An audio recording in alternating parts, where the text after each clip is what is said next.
จักเป็นกำลังลงมือตัดต้นหมกฮุ้งพี่น้องไอ้บ่ายนี่เนาะโอ้ยต้นมุ้งได้ดิคู่ครบเฮ้ยน่าจะได้เนาะหมดเลยบ่ต้องสิได้มันปลูกเอาใหม่เนาะเฮ้ยเป็นนั่นแหละบ่เอาสีลงสียาวหน่อยนึงก็ได้โอเคระวังเด้อเข้าแท้จักสิงใหม่นี่เข้าจักสิงใหม่เลยบ่ก็หูมันต้องอ่อนดิเนาะบ่ได้กะลงเท่าไหร่บาทก่อนลงหันเลยชุบลงแล้วเจ้าทำกินได้โดยเด้อเบิ่งเด้อยังไงเนาะแล้วโอ้เอาพี่น้อยมาต่อกันอีกคลิปที่2เนาะตัดผ้ามาอีกวันนี้เพิ่นก็ขึ้นใส่ข่าวเลยเนาะโอ้ใส่ข่าวเลยพี่น้องเอ้ย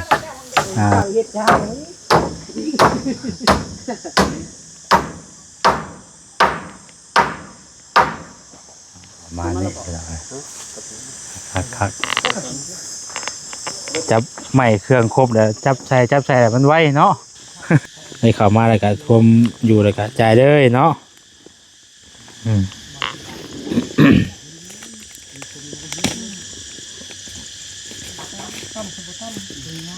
ตัวนั้น2 ล้านเนาะกินเนาะ2 ล้าน2 ล้าน1 แสนตัวนี้อันกระซีนับเบิ่งก่อนเด้อใส่อันกระซีกับเสาเลือกตะปูเนาะ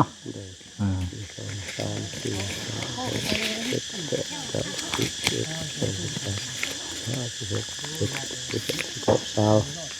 ลำหนึ่งนั่นนึงอยู่ในต้นคำนะพี่น้องเนาะมาจะบันไกเน่เนาะตั้งไปเน่ตั้งไปทั้งเงินแน่ตัวนี้ค่าสร้างตัวนี้เนาะนี่เป็นค่าสร้างตัวนี้ค่าสร้างใน1 ล้านเนาะ1 ล้านมันเอาก็ได้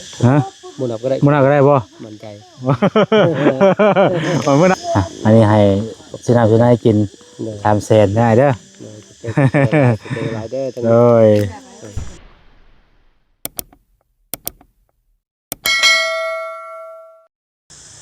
เอาพี่น้อยมาต่อกันอีกคลิปที่2เนาะตัดผ้ามาอีกวันนี้เพิ่นก็ขึ้นใส่ข่าวเลยเนาะใส่ข่าวเลยพี่น้องเอ้ยถ้าว่าสังกะสีมามื้อนี้นี่ถือว่าแล้วเนาะเพราะว่าสังกะสีผู้เพิ่นสิมาส่งน่ะเพิ่นกำลังออกไปตลาดเซโนพี่น้องเอ้ยเนาะมีแต่ว่ากับพอดีแล้วเพื่อใส่ข่าวทั้งอย่างแล้วแล้วก็ทั้งสร้างเพิ่นกับพากันกินข้าวกินน้ำแล้วก็พักผ่อนท่าช่วงบ่ายๆนะเนาะช่วงบ่ายช่วงบ่ายก็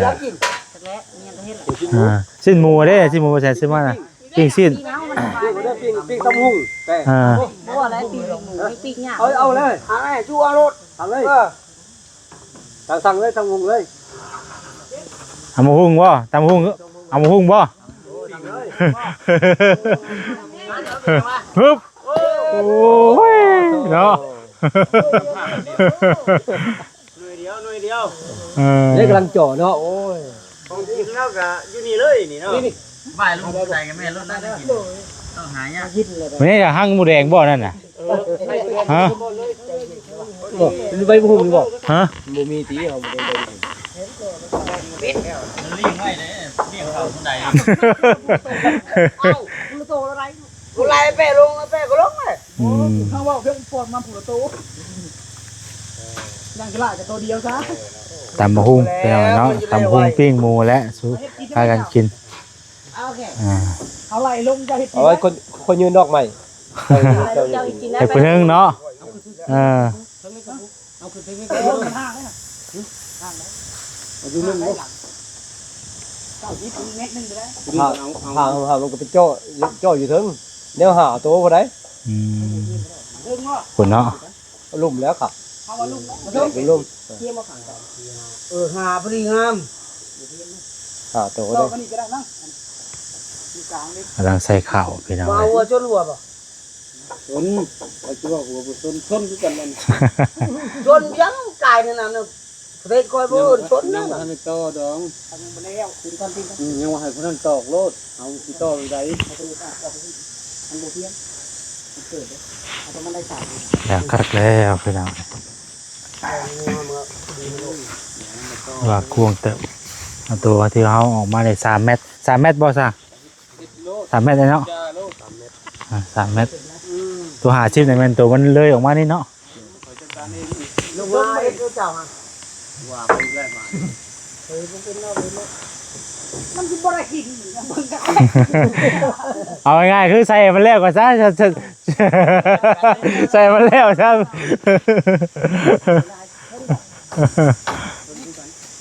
เพิ่นพากันแบ่งคนกันไปเอาไปก็อยากช่วยเนาะ แต่มันหาง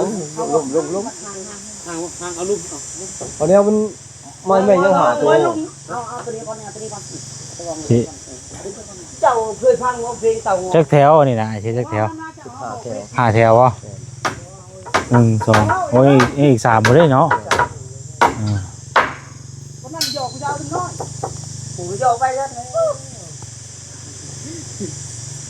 นั่นแหละคือแบบนี้เขาตาก็เลยน้ำได้ เป็นเอาไว้เนาะ เขาอยู่เชิงมันยอดก็ไปตั้งหา อันนี้ผักบุ้งผู้ใดกินกับตำบักหุ่งคักปานหยังได้นี่เนาะมักสลีก็มีห้องท้องถ่าได้นี่เนาะ โอ้ยเอ็นบุมีลงมาแล้ว อยากกินข้าวมันเอาเดี๋ยวมากิน เอาดิมากินก้อนแล้ว เต็มหม้อจนหมดแหละ เอามากินมักสลียัน ลงแล้ว ลงจากรถเนาะอันนี้ไล่มักสลีกันว่าห้องไว้ได้บ่ได้ล่ะ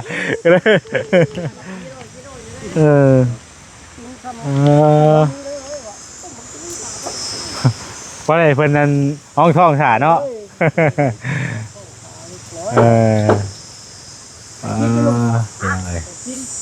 เป็นอะไรคักลายเนาะโอ้ทางนี้เพิ่นกับพากันเฮ็ดแล้วกินไอ้ออกมาบ้านประตูต้นย่างเพิ่นแล้วกินกับคือสีนั่นอยู่แล้วอยู่ให้กินกับหมักตัวหมักแตงอาหารธรรมชาติเฮาเนาะมาหุงกับมีนี่พี่น้องเอ้ยมันบ่แข็งบ่ได้อยู่เนาะผู้แนวอันว่าเรากราบมาหุงเพิ่นก็เอาบ่วงขูดได้พี่น้องเอ้ยตามมาหุงกินกับปิ้งหมู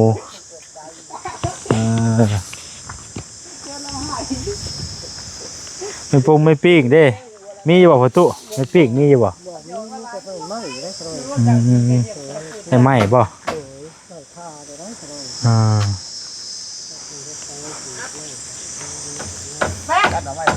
บ่เปิดใจ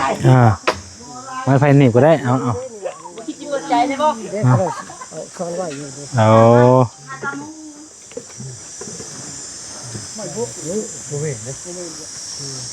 มันมีอันซีดหมูกับซี่โครงอยู่นี่นะ2 แบบ ไอ้ตรอกตอกก็ตรอกตอนไหนอยู่ด้วยเอาน้ำกินน้ำนาเชิงช่วงบ่ายเนี่ยอากาศแห้งจัดได้เนาะอากาศร้อน คือว่าบ่ฮ้อนตอนนั้นมื้อนี้ แต่ว่ามื้อนี้ก็นั่นอยู่แล้วแต่ก่อนมันสิร้อนแห้งกว่านี้เลยมันมีลมเนาะ วานนี่ฮ้อน เมื่อวานนี่แห้งดีวันนี่ คักอยู่ว่าน่ะไทยตะกัวไปจ้ะโยเนาะมันรุดคนไตสนิทรุดบนบูได้แล้วไทยงั้นเดี๋ยวเปลี่ยนขางดิให้เจ้าเฮ็ดจ้า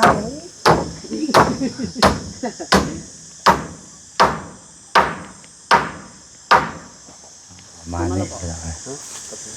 คักจับใหม่เครื่องครบแล้วจับใส่มันไว้เนาะ โอ้สมว่าสร้างไงดีพี่น้องเลยเนาะถือว่าควงกับประมาณนี้พี่น้องเลย3 เมตรเนาะควง3 เมตร50ก็คือห่างสังกะสีออกไปต้นมะฮุงอย่างใดก็ได้ตัดออกได้พี่น้องเลย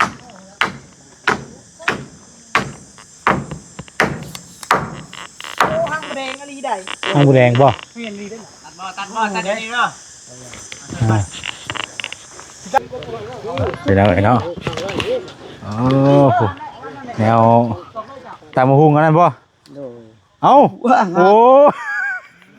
ก็เดียวหักจัง โอ้ยเนาะ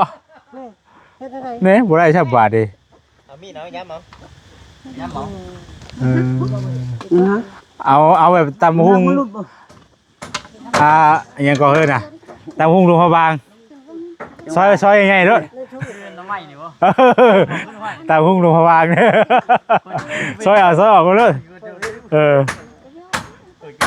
โอ้ยเนาะมือล่ามันรุดเนาะ เรามือก่อน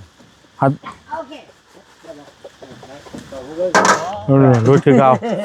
ว่าได้หมูมีคือเก่าเนาะมีคือเก่าพี่น้องเอ้ยเป็นตู้ไปเอายังไงอีกอันนี้ฮะอันนี้แล้วมันบ่คู่เดียวฮะมันบ่คู่โอ้ยพอแล้วเป็นยังเอาไว้มันจะได้สิได้อีก มันยังจะได้อีก มันไปอยู่เฮือนเนี่ยนะมันไปพักผ่อนบ้าน มีอย่างกับคนในเบิดแล้วดีใจแล้วอะไรก็เท่าดิโอ้ย แตงกับบ่งาม โอ้ยงามแล้วนี่น่ะผู้ดีแซ่บได้บอกแตงแบบนี้น่ะย่ำย่ำก็เราก๊อบแก๊บไง แตงกับเรา บ่ไม่น่ะว่าใส่ตะมู ฮะโอ้ยนี่ว่าใส่ส้มว่าแค่ส้มบักนาวเนาะใส่ส้มบักนาว ยังว่าใส่ตะมูอยู่ยังอยู่ได้นี่น่ะยังนี่ได้ใส่ตะมูนี่อ้ายผู้แสดงนะใส่ตะมูมดแดงหลายยี่บ่เห็นเอาไหมต้องคู่ใช้น้ำได้ให้น้ำมันบ่มีนะวะปกติหมูแดงมันจะเหนื่อยกว่าเก่าแล้วแต่ก็มันบ่ค่อยมีปานใดน่ะบ่ตัวเนาะปล่อยมันไปซะบักนาวเอาบักนาวใส่ก็ได้อันนี้บักนาวเมื่อบ่แน่บ่เขายังกระเดียงได้เมื่อบ่แล้วอีกหมากนึงบ่พอดีได้ให้ไฟมันเป็นทานได้นี่อันนี้เป็นทาน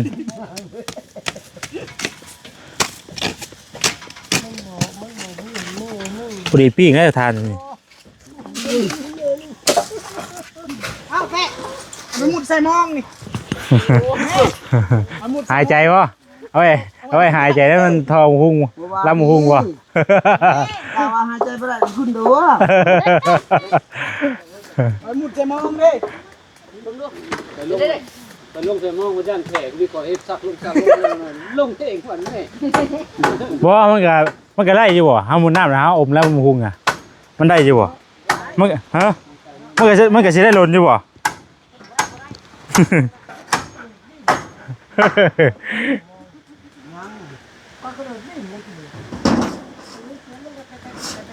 แล้วพี่น้องเลยเนาะ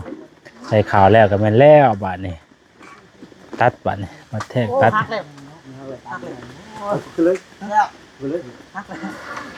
สุดท้ายได้มีข่าวเดียวนั้นพักก็ได้เอาขึ้นมาโอ้โหได้บ่บักขอดีกันกินบ่เขาได้กินเลยบ่ตกเอาคนเดียวกันได้ตามอายุกันเด้อ ได้ตามอายุดิได้ใช่อายุกันโลดโอ้ยลาพี่ถามว่าใครสิกินน้ำเจ้าคนอายุเท่าไรคุณกินกันอายุคนเลยถูกกินพันเอาเขาจะอายุคนละบ่ถึงกันเบิดหรอวะหลายคนดิได้ใส่ตามอายุนะค่อยๆสิกินน้ำ68 ปี68 ปีสำนันยังหาวใช่ประชาชนหน่อยอยู่เนาะ67 68ป่าตัวเอาเบิ่งหมดนี่ที่แต่ละคนดิมารวมกันไปนี่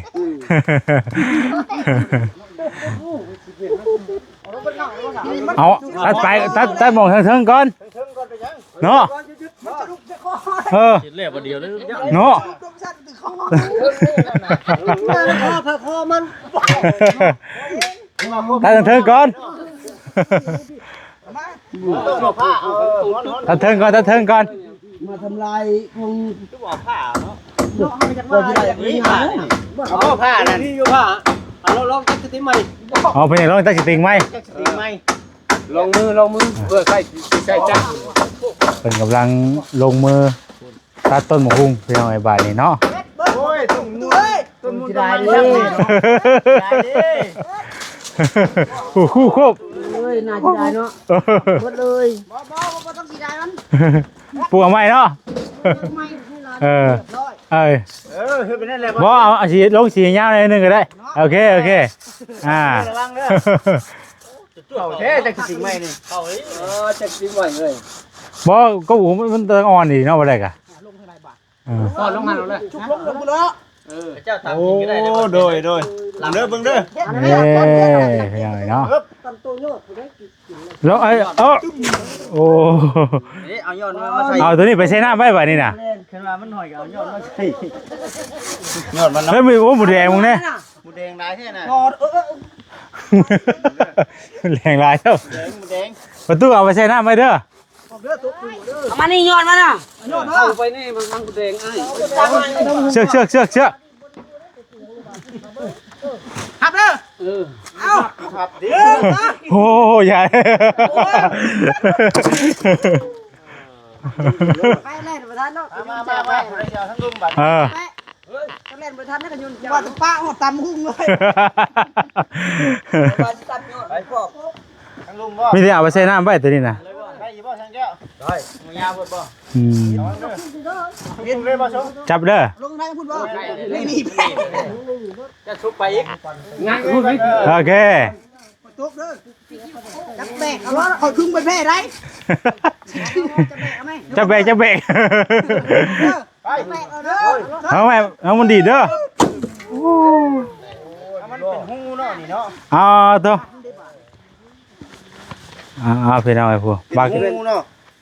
อีเมนเฮาว่านั่นน่ะให้ลูกปุ่งขึ้นมาเลย เฮ้ยปุ่งก็ได้เลยมันยังสิแตกอีกเด้ พูดก็ได้เด้อใส่เด้อตู้ แตกได้นี่นะเอามันสิบ่ดันทางเสียวว่าจ้ะ เอาเบิ่งเอามันขึ้นบ่สูงเลย ฮะ มันขึ้นบ่สูงเอาตัด มันก็สิออกมันสิแตกออกซื่อเนาะ แบกลงไว้ห่วยมันถึงบ่ถึงปลาเขาหูน เอาลงได้ผู้ชื่อก็ได้ เป็นควนปลาลูกเขาด้วยล่ะ ไปเป็นยังไงตัดเรียบร้อยแล้วเนาะอึ๊บโอ้ตั้งไว้ผมก่อนให้ประตูแล้วไปแช่น้ำไว้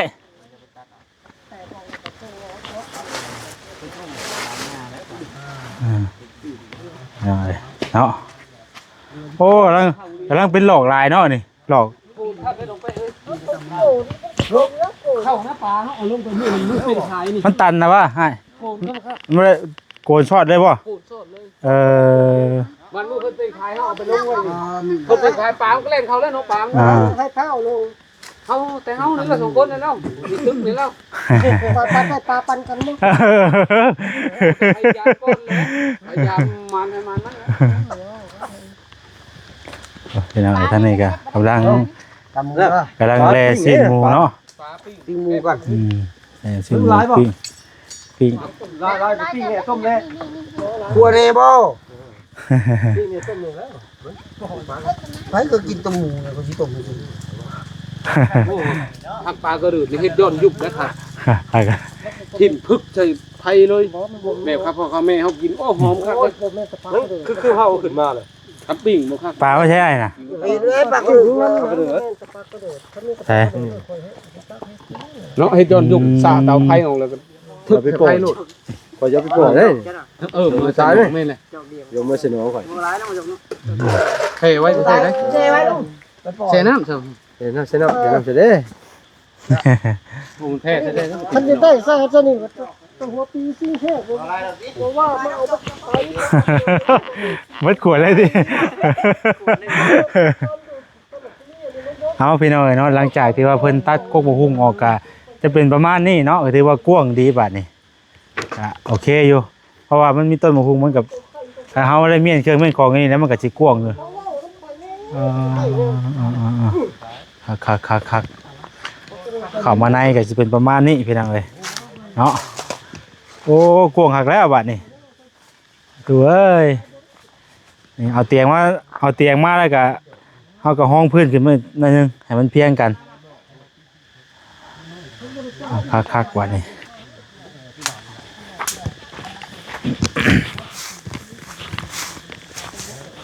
เป็นยังไงอันนี้ใส่ข่าวเรียบร้อยแล้ว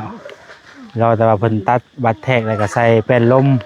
แล้วก็มุงถือว่าสำเร็จบัดนี้แต่ว่าสังกะสีก็ยังบ่ฮู้ว่าเพิ่นสิมาจากมุงเป็นยังไง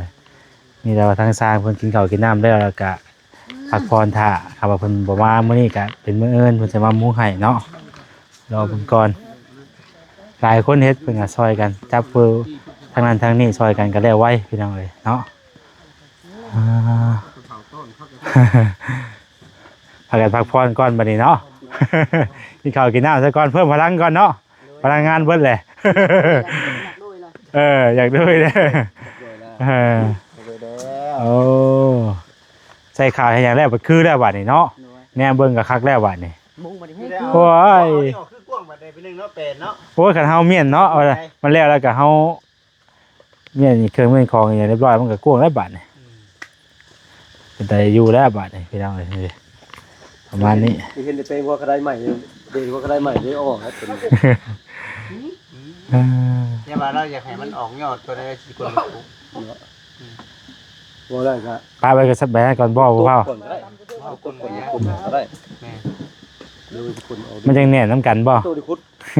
กวางไหมกวางออกบ่ได้นั่นน่ะเอาห่างหมดแม่บ่แม่นเอาคุดคุดเอากวางไปทางห่างมันได้คุดเบิ่งใหญ่เนาะขึ้นแล้วโอ้คุดยากได้นะอะไรคุดแล้วกับมันถ้าเฮาคุดเฮาต้องได้มากกันไหลอีกแด้เนาะถ้าบ่มากบ่ได้มันคุดยากคือเก่าแม่นเฮาต้องยางซบไว้ได้นี่แต่เฮาตัดออกให้แล้วยังมันก็บ่ขึ้นแล้วบัดนี้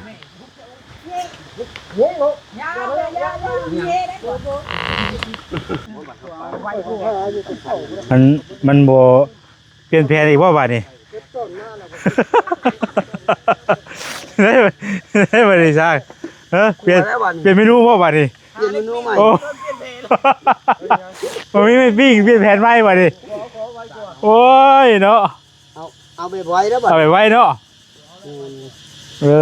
พี่เราเอ้ยไม่ปิ้งแล้วบ่มีไม่ปิ้งไปพาไม่เอานะมันสิได้ไม่ปิ้งเนาะจะไว้คนตัวนึงเด้อบ่เนี่ยเฮ็ดเป็นล้วนเลยว่าตัวนึงมาปิ้งบ่ฮั่นแล้วมันแซ่บซำไม่ปิ้งเฮาซักอันนี้เพิ่นสิล้วนเอาบัดนี้เฮาก็ล้วนใส่กันได้เลยแล้ววะกระดูกเอาไว้ตัวนี้ปิ้งได้แซ่บเลยแม่จักปีก่อนแม่จักปีเลยเจ้าหลายเติบติได้บ่6ปีประมาณนั้นแหละต้องเขียนต่อพี่ก่อนมันหอมดิแต่ว่ามันก็รสชาติมันก็ต่างกันเนาะเฮาปิ้งกับว่าเฮาล้วนเอานะกินก่อนเนาะทีนี้เฮาก็ใส่ผักเทียมผักบัวผักหอมแซ่บบ่ไว้ปิ้งอยู่แล้วกินก่อนกำลังเห็นได้กินพี่น้องเพิ่นก็ได้เนาะนี่ตำบักหุ่งเพิ่นก็ซอยไว้แล้วนี่ของกับเพิ่นก็มีแล้วนี่เตรียมมื้อบางบาทก็ขึ้นหลังบางบาทก็ไปหน้าแน่ๆเฮ้ยกินแต่ยังเก่าแล้วก็บ่ได้แล้วมันจะต้องขึ้นหลังน้ำเนาะแบบนั้นแหละย้อนยุคครับพ่อแม่เฮานี่นี่แหละกินง่ายอยู่ง่ายแบบบ้านเฮาเนาะแบบบ้านๆวิถีชีวิตวิถีชีวิตบ้านเฮาอย่างก็กินไปกินแบบง่ายๆกินง่ายอยู่ง่ายลำบากกระดอนแบบนี้แหละกินไปเลยธรรมชาติหากินตามห้วยกินเอาเลยเนาะเดี๋ยวระวังที่ว่าทั้งสร้างเพิ่นกำลังสิกินข้าวไปเอาเลยเดี๋ยวสิจ่ายเงินค่าอย่างก็สังกะสีกับเสาอะไรก็เท่าไรกินเนี่ย2 ล้าน1 แสน2 ล้านทวน1 แสนเพราะว่าทั้งตึกปูเด้ปูตอกสังกะสีเด้ตึกปูเนาะเดี๋ยวสิจ่ายเงินเลยพี่น้องเพราะว่าเขาก็สิได้ออกไปแล้วนะเพราะว่าสิถามว่าถึงข้าวคำก็ยัน จักเพิ่นสิมาตอนใดเนาะ มีแต่ทางอ้ายเพิ่นก็บ่ได้มีหยังแล้วบัดนี้เนาะมีแต่มุ้งวัดแท้แล้วก็ตัดแล้วก็บัดนี้ใส่เป็นลมอีหยังแล้วก็มุ้งก็ถือว่าแล้วเนาะถือว่ารวดเร็วดี พอแล้ว โอ้นี่ก็สิจ่ายก่อนเลยเด้นี่ ใจก่อนเลยเนาะ จ่ายก่อนเลยแล้วแนวสบายสิแล้วเลยเด้นี่ก็ได้เนาะว่าเฮาก็บางเทื่อก็ยังบ่ทันได้ฮู้ว่าสินั่นน่ะนะให้เข้ามาแล้วก็ท่วมอยู่แล้วก็จ่ายเลยเนาะ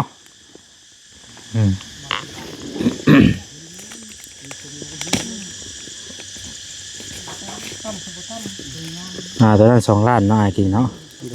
2 ล้าน2 ล้าน1 แสนตัวนี้อันกระสีนับเบิ่งก่อนเด้อใส่สังกะสีกับเสาเลือกตะปูเนาะ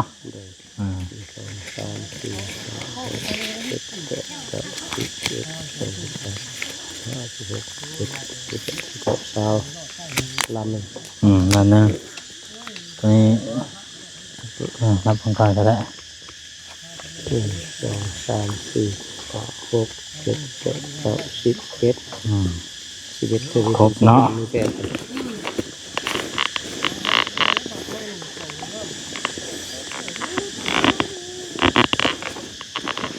เป็นมาส่งกับมันทางไงใจายเป็นเลยเด้อเพราะฉะนั้นบ่ได้อยู่จนต้นค่ำนะเป็นเอาเนาะ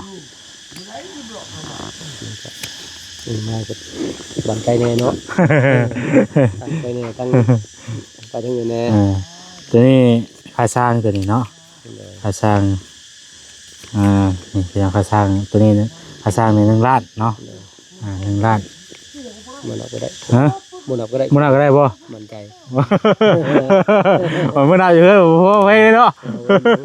ยกถึง เอาบ่ได้ได้พี่น้องเอ้ย อะไรมันจะอะไร11 ใบเลย 11 ใบบ่ ก็จะมันเรือชม เบิ่งอันนี้เบิ่งให้ทางอ้ายเพิ่มอีกก่อนเป็นเอาเนาะ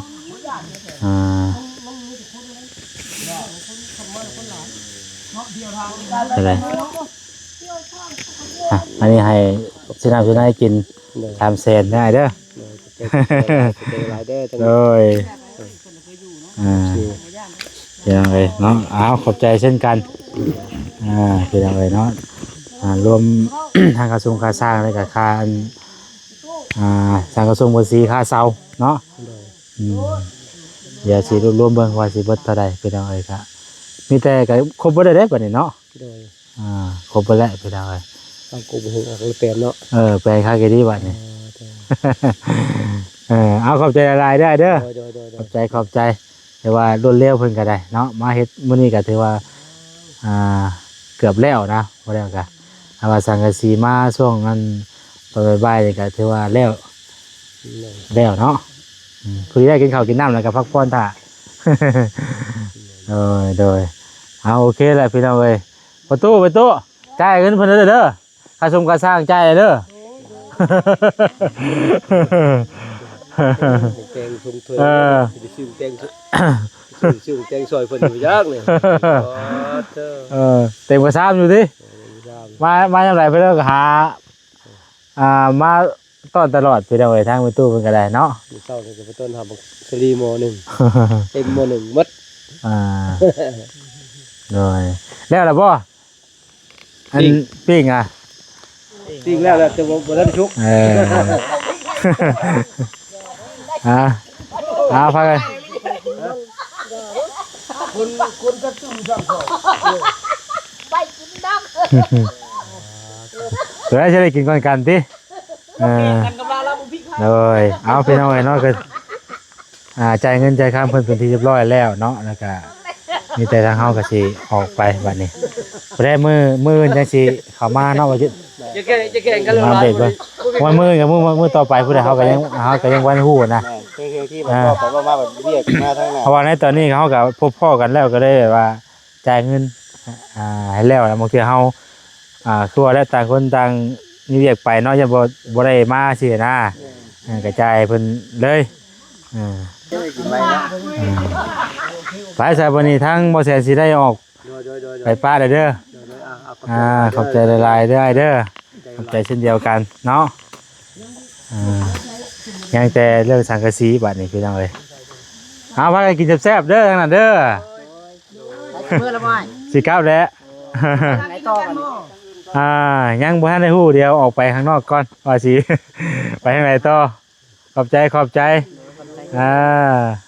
พี่น้องเอ้ยก็ถือว่ารวดเร็วเนาะมาเฮ็ดแค่เดียวปุ๊บปั๊บพี่น้องเอ้ยหลายคนช่วยกันโหท่างนี้ก็เตรียมไว้ท่าเดี๋ยวท่างนี้ก็ได้โตสิกลับไปได้บัดนี้พี่ตู้ โอ้ยอยู่ดีมีแห้งให้ของใครอย่ามีเด้อลูกเด้อ โดย มีแห้งเดี๋ยวฟังไก่มีผู้ถือหับให้เจ้าเด้อลูกเด้อ โดย ให้เจ้าอาบน้ำมีทัวชีไข่ลูกเอ้ยอยู่ดีมีแห้งรับมือรวยลูกเด้อ โดยสาธุเนาะอยู่ดีมีแห้งคือกันนั่นแล้ว ฝากอันนี้ ก็ฝากเรื่อยแถมไปตู้ ฝากเรื่อย เกรงใจเอาได้ลูกก็ได้ เนาะบ้านหน้าให้สิมันเบิดละ มาบ่ได้ก็มีแต่ของต้อนของฝากของต้อนเนาะ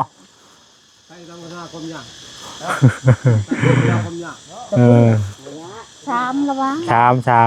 มาสามนี่ของฝากของต้อนไม่ตู้ก็ได้พี่น้องเนาะมายำใดก็ได้ขอบใจพอได้เดี๋ยวสร้างเพิ่นมุ่งแล้วลูกสิเข้ามาอัปเดตเบิ่งอีกเด้อก็คือสิแล้วอยู่หรอกมื้อนี้ก็ได้โตเป็นจุกอยู่พี่น้องเลยบ่มีห้า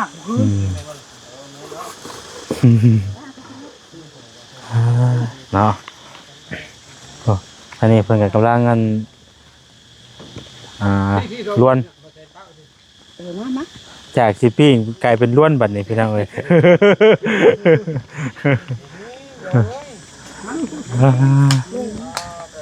มันแน่ของต้อนน่ะบ่ครับมันแน่ของผ่าของต้อนเท่าน่ะไปเด้อ ใจขอบใจหลายๆเด้อไปสลายไงไปมันจะเบิดอยู่จะเบิดตั้งแต่มื้อนั้นจะเบิดตั้งแต่มื้อนั้นมามื้อนี้ก็ยังเห็นอยู่มามื้อนี้ก็ยังให้อยู่ว่ะอันไหนวะเขาเสียฮะอันไหนวะเข้าวันไหนมันจะหมาดเด้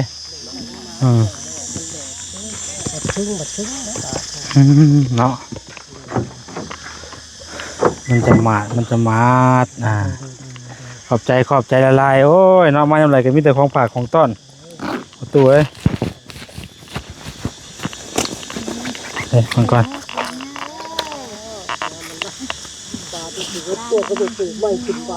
ฮะ